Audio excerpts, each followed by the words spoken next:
जैसा गुरु का आश्रम होगा वैसे नियम, कहीं यज्ञ होता है, कहीं हवन होता है, कहीं आसन होते हैं, कहीं प्राणायाम होता है, कहीं मंत्र होता है, कहीं शास्त्रों का अध्ययन हो। ये मैंडेटरी होता था, स्कूल ही ऐसे होते थे। इसलिए हमारा एक ये देश है जिसमें आचार्य देवो भव, आचार्य माने तुम्हारा शिक्षक। और आज के जमाने में शिक्षक की कोई इज्जत होती हो तो मुझे बता देना।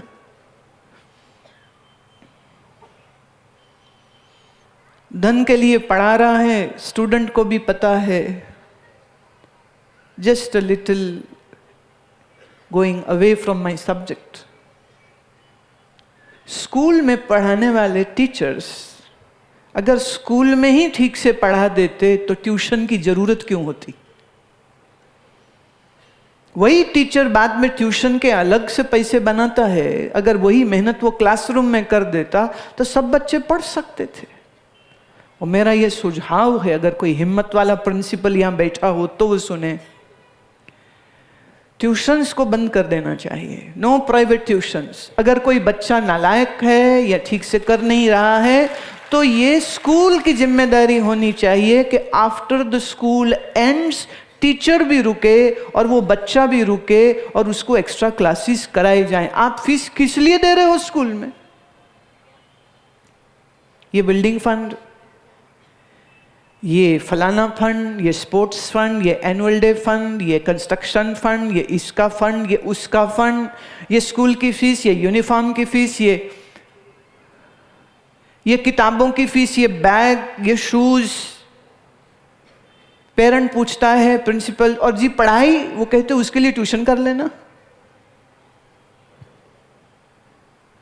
तो स्कूल क्या सिर्फ फंड इकट्ठे करने के लिए? स्कूल पढ़ाने के लिए था, है और रहना चाहिए। अगर कोई बच्चा कमजोर है तो ये स्कूल की रिस्पॉन्सिबिलिटी होनी चाहिए कि वो बच्चा और उसका जो टीचर है वो भी कोई प्यार मोहब्बत नाम की भी चीज है या नहीं है कि खाली पैसा ही पैसा है।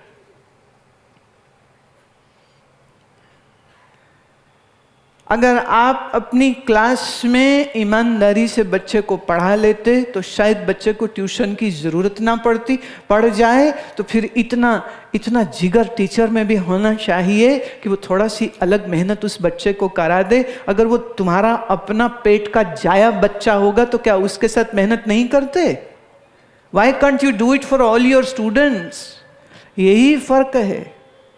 जिस दिन हमारे टीचर्स इस एटीट्यूड के साथ काम करने लग जाएंगे, शायद आज स्कूल जाते हुए बच्चे ये श्लोक बोल सकेंगे, आचार्य देवो भव। हमारा आचार्य हमारा देवता है, हमारा भगवान है। अभी उसको लगता है कि बाद में एक्स्ट्रा, अच्छा जिसके पास आप ट्यूशन पढ़ रहे हैं वही आपका स्कूल टीचर है, वही आपका हेड टीचर है, वही आपका एग्जामिनर है। फ्लाइंग कलर्स मिलने तो आवश्यक हो गए ना, वो तो पास कर ही देगा क्योंकि उसकी ट्यूशन, मैंने जो इस सर की ट्यूशन, इस मैडम की ट्यूशन करे उसके अच्छे नंबर आते, इसलिए तो उसकी ट्यूशन चल रही है। ये सरासर बेईमानी। काश ये रिश्ता बना पाते, पर अफसोस इस बात का है, education is a biggest business today, biggest business at the date. इसलिए 8वीं फेल भी स्कूल खोल के बैठ गए। इस देश का दुर्भाग्य है ये।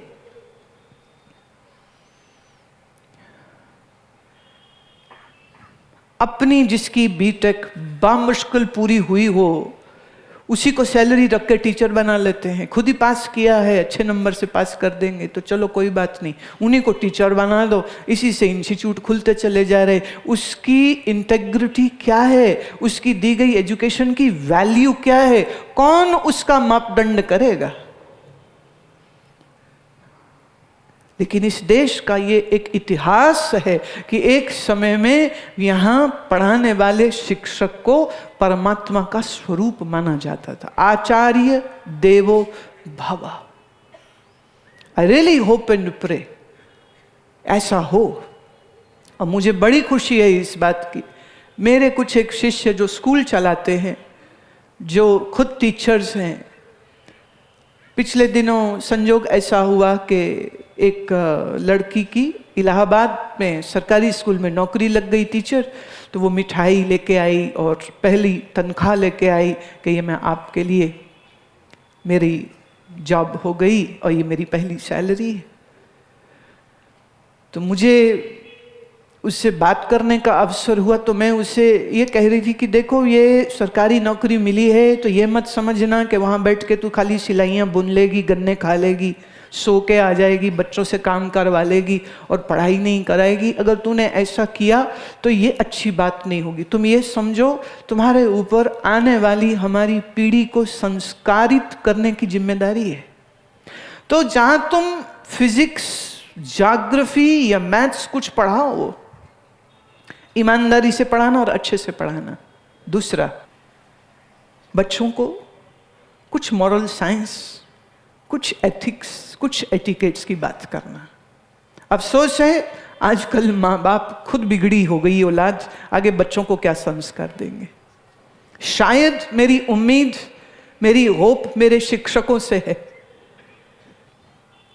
तो बच्चों से मैंने कहा प्रेम का रिश्ता बनाना। खाली महीने बाद सैलरी मिल गई, अब सरकारी नौकरी होगी, तनख्वाह तो पक्की पक्की, तो चिंता वाली बात, मैं ये इस एटीट्यूड से काम मत करना। ऐसे ही जो मेरे प्राइवेट स्कूल में टीचर हैं या प्रिंसिपल हैं या वाइस प्रिंसिपल हैं, ये बात मैं सबसे ये कहती हूँ।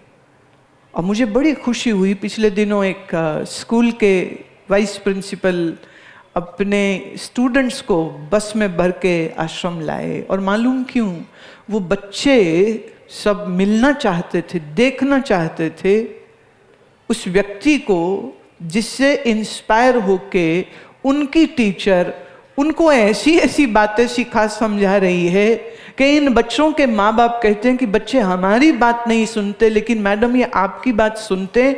इन बच्चों में जो सुधार हमको दिखाई दे रहा है, ये सुधार आपकी वजह से। तो वो कहती नहीं, मेरी वजह से नहीं, ये मैंने जहाँ से सीखा है ये उनकी वजह से। तो ये स्कूल पूरे का पूरा मुझे मिलने के लिए आया। First time ever I met all the students. बच्चे सवाल कर रहे हैं, बच्चे पूछ रहे हैं, बच्चे सीख रहे हैं। इन ऋषि कुलों से, इन आश्रमों से 25 वर्ष की उम्र तक शिक्षा, अध्यात्म की और जो भौतिक विद्या है, इस सब को सीख के फिर लोग बाहर निकलते थे। जो जिस व्यवसाय में, जब कोई ब्राह्मण है तो पढ़ने के काम में चला जाए, जो पढ़े पढ़ाए सो ब्राह्मण। मैं पहले एक बात स्पष्ट कर दूं, इसका जाति से या जन्म से कोई लेन देन नहीं होता। जो पढ़े पढ़ाए, पढ़ने में रुचि रखे, साधना है जिसके लिए, वही ब्राह्मण।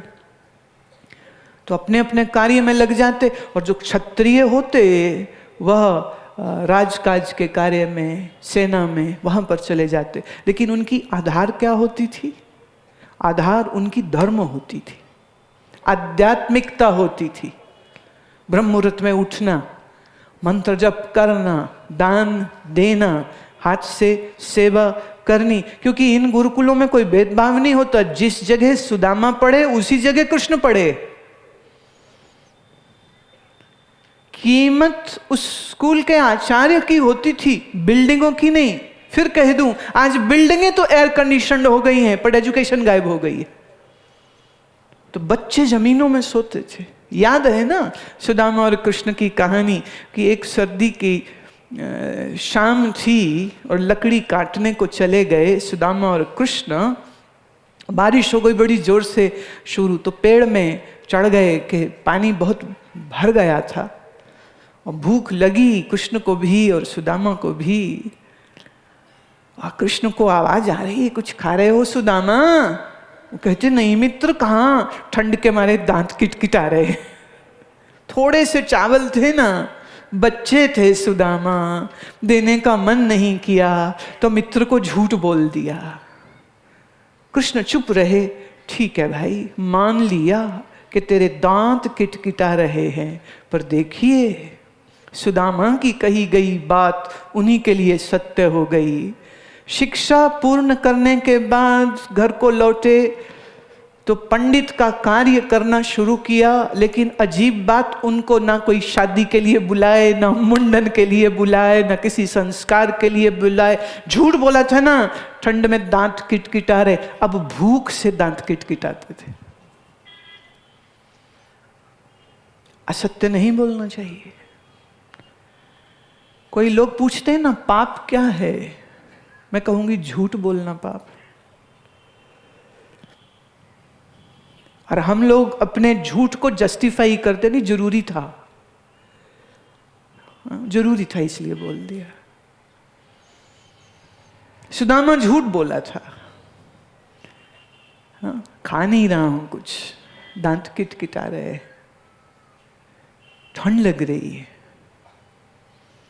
फिर सुदामा की पत्नी ने उससे कहा कि तुम कहते थे कृष्ण तुम्हारे सखा थे, गुरुकुल में एक साथ थे, वो तो राजा है, जाओ उसके पास, तुम्हारी मदद करेंगे। बोले शर्म आती है मुझे, मैं कैसे जाऊं?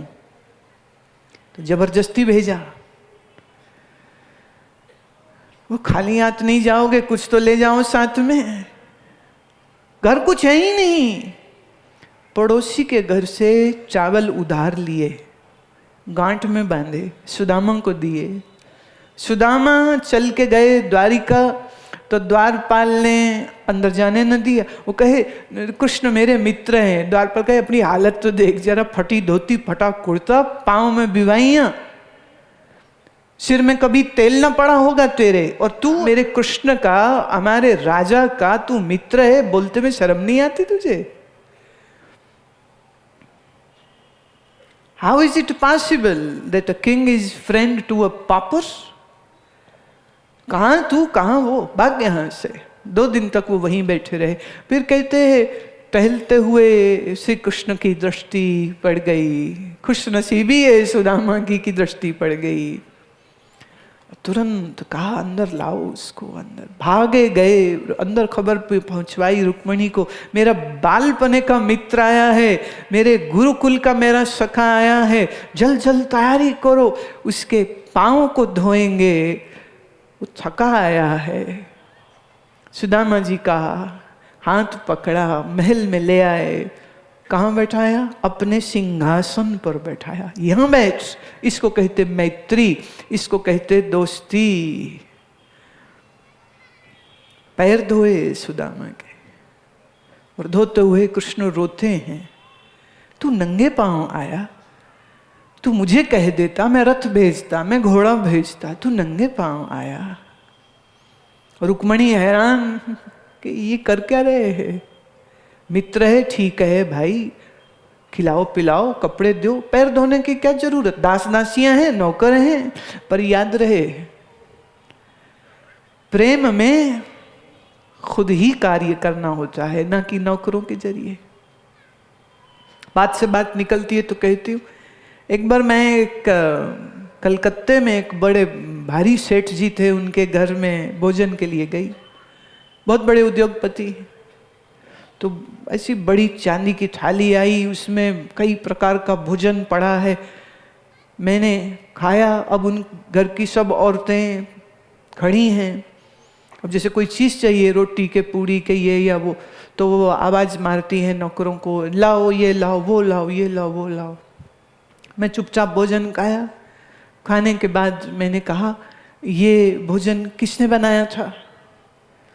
तो वो थोड़ा शक पका गई, क्योंकि उन्होंने तो बताया बनाया नहीं, तो सेठानियाँ कहाँ बनाती हैं? तो बोले ये तो हमारा रसोइया है, उसने बनाया। मैं फिर अपने रसोइये को बुलाओ। था वो रसोइया आया। तो मैंने हलवे की कटोरी पहले से ही अलग रखी हुई थी, तो मैंने वो उठाई और उसको कही, मैंने कहा आपने इतना सुंदर भोजन कराया है, उसके लिए हृदय से धन्यवाद, और मेरी ओर से ये मिष्ठान, ये प्रसाद आपके लिए। तो सेठानी सोचती, घर मेरा, खाना मेरा, थाली मेरी, प्रसाद उसको। मैंने कहा जिसने पकाया है प्रसाद भी उसको, जिसने अपना खून पसीना लगाया है, जिसने मल मल के पूरी का आटा गूंदा है, जिसने आग सेकते हुए खीर पकाई है, जिसने ये साग सब्जी बनाई है, सेवा उसने की है। अन्न सब्जी, शाक, फल तो ईश्वर ने उगाया, देवी तूने क्या किया इसमें? What was your contribution? कुछ भी नहीं। तो जो सेवा करें आशीर्वाद तो फिर उसी को मिलेगा। वो दिन है और ये दिन है, वो दोबारा मुझे कभी नहीं मिले। ना वो सेठ जी, ना वो उनकी पत्नी, ना उनके घर के लोग। उसके बाद तो वो मेरे से नाराज हो गए। क्या करें? मलक बागो पहले भी ऐसे ही थे, आज भी ऐसे ही हैं, कोई फर्क नहीं है, वैसे के वैसे। पाई लालो तब भी वैसे थे, आज भी वैसे ही है। प्यार में, मोहब्बत में, भक्ति में आपका ओहदा, आपकी पोजीशन, आपकी बैंक स्टेटमेंट नहीं देखी जाती, भाव देखा जाता है। सुदामा के भाव देखे कृष्ण ने। फिर यकायक पूछते हैं, खाली हाथ आए हो, कुछ लाए नहीं हो, भेंट नहीं है कुछ? और सुदामा बेचारे कब से उस पोटली को अपनी बगल में छुपा के बैठे हुए थे, कहीं देख ना ले। कहाँ महाराजा, कहाँ मेरे टूटे हुए चावल, कैसे दे दूं? पर नजर पड़ गई नटवर नागर की, झटपट छीन ली, खोली। खोल के देखते हैं तो अंदर चावल हैं, वो भी टूटे हुए, जिसे तंदुल बोलते हैं। तो फक्की मारी, ऐसे ही कच्चे मुख में डाल लिए। रुक्मणी रोकती रह गई, अरे कच्चे खाओगे श्री कृष्ण, पेट दुखेगा। खाते खाते ही रुक्मणी को कहते हैं, ये प्रेम की भेंट है, ये रोग नहीं देगा, ये तो प्रेम का योग कराएगा, देवी चिंता मत कर तू, ये चावल मेरा पेट नहीं दुखाएंगे। गुरुकुल में पढ़ा हुआ एक कृष्ण द्वारकाधीश हो जाता है तो भी नम्रता, प्रेम, मैत्री, करुणा को भूलता नहीं है वो। इसी गुरुकुल से निकला सुदामा, गरीब रह गया, अर्थ की दृष्टि से कमजोर रह गया, तो भी वो संस्कार नहीं भूला। एक, कि किसी के घर खाली हाथ नहीं जाते। दो, कई दिन रह करके भी कृष्ण से एक बार नहीं कहा कि मैं गरीब हूं, मुझे धन दे दो, मेरा घर टूटा है। क्योंकि संस्कार क्या कहते हैं? मांगना नहीं चाहिए, मांगो मत। वो बात अलग है कि जब सुदामा लौटे तो दिल ही दिल सोचते हैं, इतनी दूर आया भी वापिस खाली हाथ जा रहा हूं, पत्नी तो बहुत दुर्दशा करेगी। क्योंकि 2 महीने तक कृष्ण ने रोके रखा, जाने नहीं दिया। पर यह नहीं मालूम था कि उन्हीं 2 महीनों में श्री कृष्ण ने उसके घर का काया कल्प करा दिया था। धन से, मकान से, सामान से अपने मित्र को बिना कहे, बिना बताए, बिना पूछे भर के दे दिया उसको। अगर कह दिया ना तो बात बड़ी छोटी हो जाती। इसको मैं कहती हूँ सात्विक प्रेम, इसको मैं कहती हूँ सात्विक वस्तु का आदान प्रदान विदाउट एनी एप्रिसिएशन। एप्रिसिएशन नहीं, देने में आनंद महसूस हम करें, हम दे रहे हैं और देने में हम ये महसूस करते हैं कि ये सब वस्तुएं आज भी मेरी नहीं, कल भी मेरी नहीं, आज भी ईश्वर की हैं, कल भी ईश्वर की है, तो मैं दे सकूं। किसी के वो काम आ रही है, मेरा आनंद यही होना चाहिए। मैं किसी के पीड़ा को दूर कर सकता हूं, ऐसी सोच नहीं आनी चाहिए। मैं कैसे किसी की पीड़ा को कुछ कम करने का प्रयास कर सकता हूं, ये सौभाग्य मुझे मिल रहा है, इसको मैं कहती हूं सात्विक दान। You feel proud, you feel happy to serve somebody, to share it with somebody. Sharing से एक बात और कहती हूं, हम लोग हमेशा गुरु नानक गुरुपुरब पे आपके यहां बोलते हैं रक्तदान कैंप, ब्लड डोनेशन कैंप। और मैं ये कहती हूं कि आप डोनेट उस चीज को कर सकते हैं जिस चीज के तुम मालिक हो। वो हैं क्या इस शरीर के मालिक तुम हो? तो इस शरीर की वाहिनियों में बहते हुए रक्त का दान तुम करोगे। ये इतनी जुर्रत कहां से आ जाती प्रभु आप में? हमने इसके लिए शब्द उपयुक्त किया, ब्लड शेयरिंग कैंप। शेयर कर रहे हैं भाई, तेरे कम है इधर ज्यादा ले ले, तू दान नहीं कर रहे हैं। दुनिया भर में शब्द यही इस्तेमाल होता है, ब्लड डोनेशन कैंप। हम उसे कहते ब्लड शेयरिंग कैंप।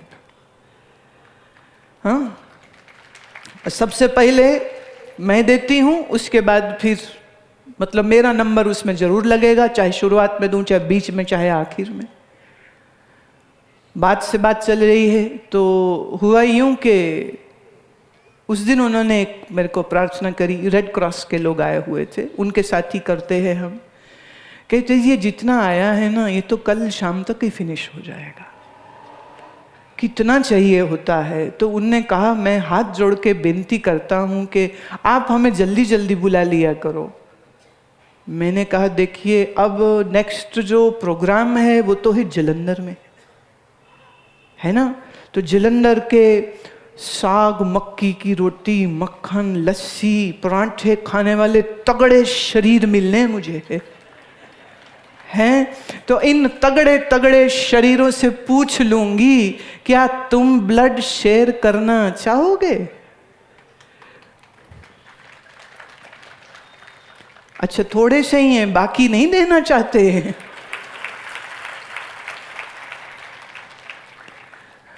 तो आपकी सहमति अगर होएगी तो मैं फिर आज ही उनको खबर करा दूंगी, क्योंकि उन्होंने कहा था 2-3 दिन मुझे दीजिएगा। तो वो 2-3 दिन की तैयारी करके यहाँ पर हम लोग यहीं पे इसी पंडाल में करेंगे।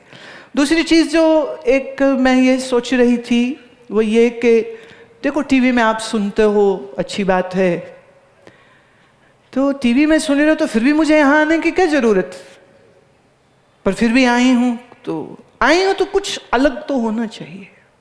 ये तय नहीं था, ये हमारी समिति के भी कान में मैंने ये बात डाली नहीं, ये पहले ही दिन मैं इसलिए बात कह रही हूँ कि मेरे चित्त में ये बात आई कि अगर आप चाहेंगे तो सुबह 7 से 9 बजे की एक सिटिंग हम कराएंगे, जिसमें आपको ध्यान भी कराएंगे यहाँ पर,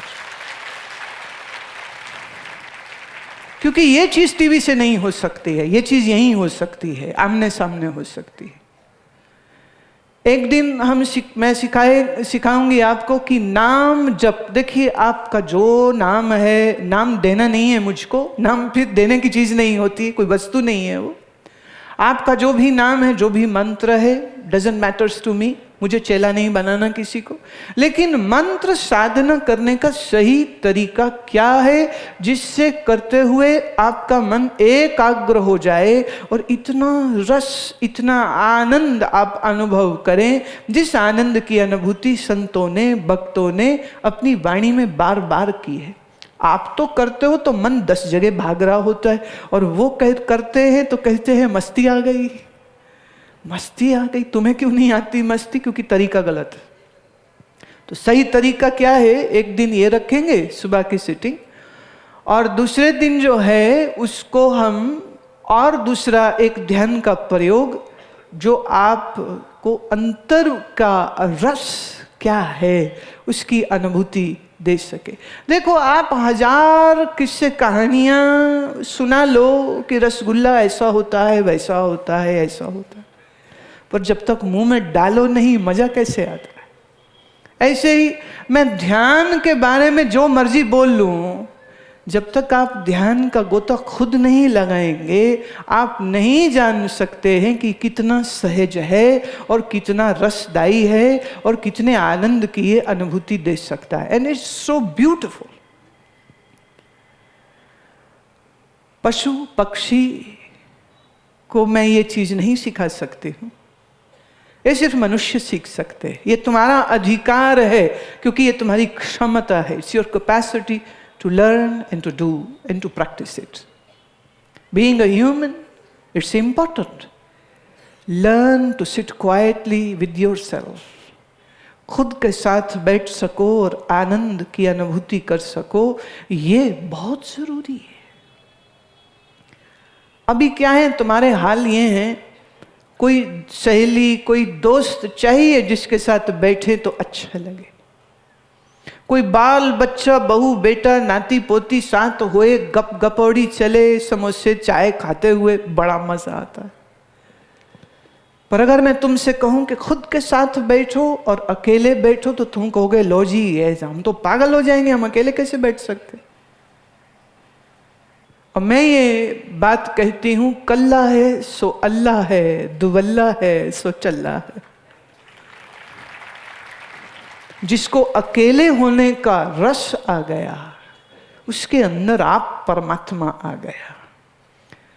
दुकेला माने किसी की संगत में है, चल्ला है, दुनिया पगला देगी, पगला देगी दुनिया, चल्ला बना देगी। तो अपने आप के साथ हमारी दोस्ती आज है नहीं।